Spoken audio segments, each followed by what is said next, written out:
Alright, so we've always been using equations of the line to find slope, to find the y-intercept. And this time we're going to use the slope and y-intercept to find the equation of their line. So we're going to work the other way around. Now, depending on what kind of graph you have, what you know, you're going to use different ways to find the equation of the line. Now, the first is when you know the slope and you know the y-intercept. Now, in our previous videos, we said that when we have y is equal to mx plus b, y is equal to mx plus b, x plus b, we said that m was a slope, and b was the y-intercept. So this makes it really easy for us, y-intercept.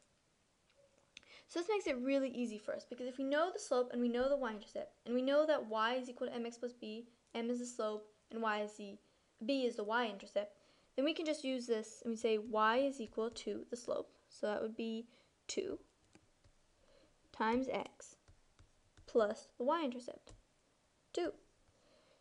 And we found our equation of the line. So that is really easy. But we can come into other cases, such as this one. We have 2 points. Again, y is equal to mx plus b is equal to mx plus b. M is still the slope, and b is still the y-intercept.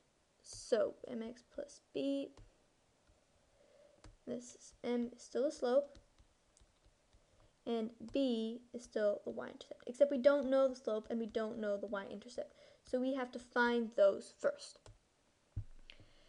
So we know that the slope is rise over 1. So slope is equal to rise over run,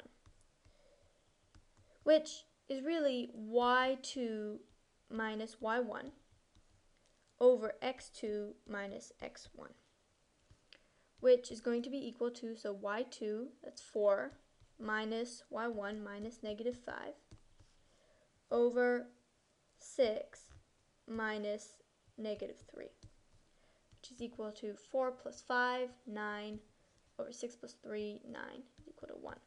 So we know our slope is 1, equal to 1. How are we going to find our y-intercept now? Well, we know so far that our equation is going to look something like y is equal to 1x plus b. And we need to find that b. Well, what it really is every time you put in your x for a certain point, you're going to get the y of that point for the line. So here, if we know this point 6, 4, when you put 6 in for x, you're going to get 4 for y. So let's use that. We know that when we're going to put in 6, we're going to get 4. So let's do it the other way around to find b. So we say x is going to be 6. So 1 times 6 plus, well, our b is going to be equal to 4. So then we subtract 6, because this 1 times 6 is 6, so that's just 6. So we're going to subtract 6 from both sides, minus 6, and we get negative 2 is equal to b. So b is equal to negative 2. So we know b, and y-intercept is equal to negative 2. So we know b, and we know the slope. And now we can just find our equation of the line. So we're going to say y is equal to the slope. So what's 1 times x plus negative 2. And that can actually be simplified to y is equal to x minus 2. That's it.